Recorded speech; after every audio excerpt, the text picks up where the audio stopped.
Okay, so to start off, we're gonna compare the three rules or laws: the retreat rule, the true man doctrine, and the contemporary stand your ground law.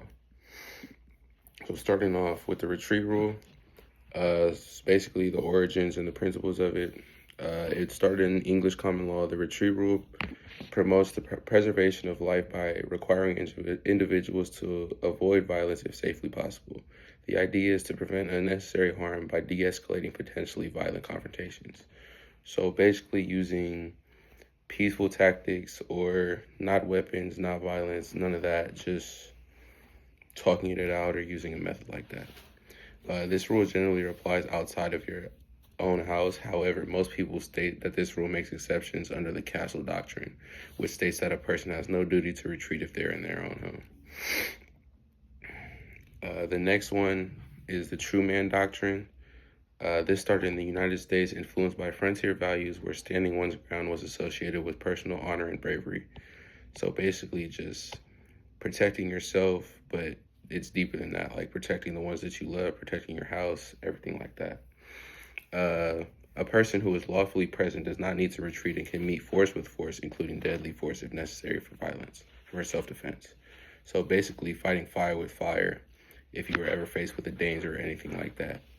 So if your house was being attacked or anything, you would basically just attack back until the criminal was incapacitated or unable to harm you anymore. The stand your ground law states, or the stand your ground law, this law extends the principle to the true man doctrine principle to public spaces, allowing individuals to use force without retreating wherever they have legal right to be. This means you have no duty to retreat in public spaces, and you also have legal immunity from criminal prosecution and civil liability in acting in self-defense. This empowers individuals to defend themselves confidently, but a con of it is evidence of racial bias and using this as justification for self-defense in a manner where self-defense really wasn't needed anyways.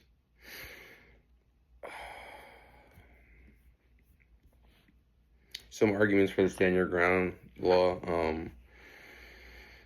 empowerment and safety. They empower law-abiding citizens in order to protect themselves and their families without hesitation. Provides peace of mind knowing that you are legally able to defend yourself if such a situation was to happen. It also offers consistent legal standards for self-defense, reducing the question mark around the ability to defend yourself in a situation like this. Acts as a deterrent to crime, because if a criminal knows that you're legally allowed to carry or defend yourself with a weapon or something like that, they're going to be less likely to attack you out of fear of their own life.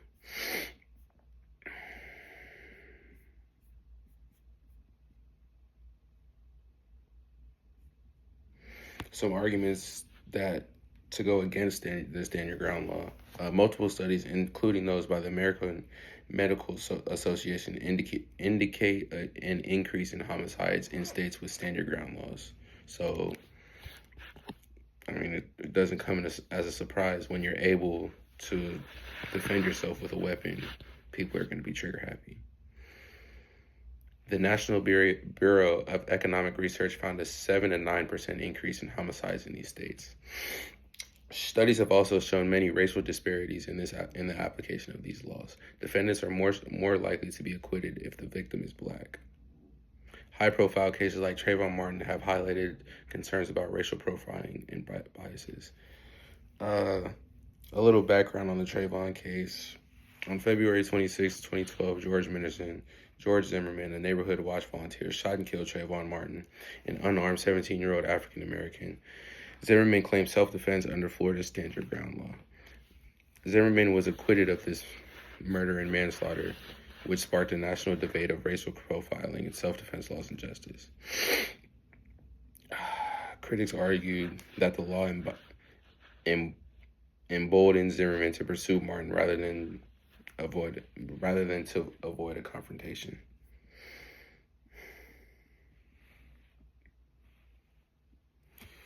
An alternate approach to the stand your ground law could be adopting a modified retreat rule, requiring retreat when safely possible, but maintaining the right to defend oneself when genuinely threatened.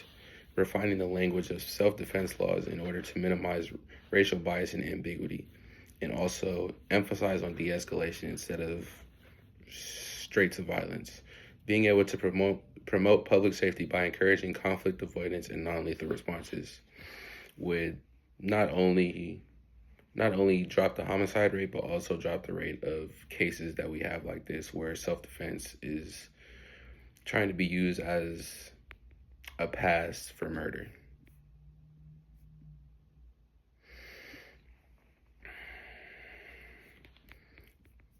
Some sources that I used were The Effects of the Stand Your Ground Law by Rand Corporation, the Britannica Encyclopedia for the shooting of Trayvon Martin, University of Missouri, Kansas City School of Law, the George Zimmerman trial, and Stand Your Ground versus Duty to Retreat Laws. What is the law?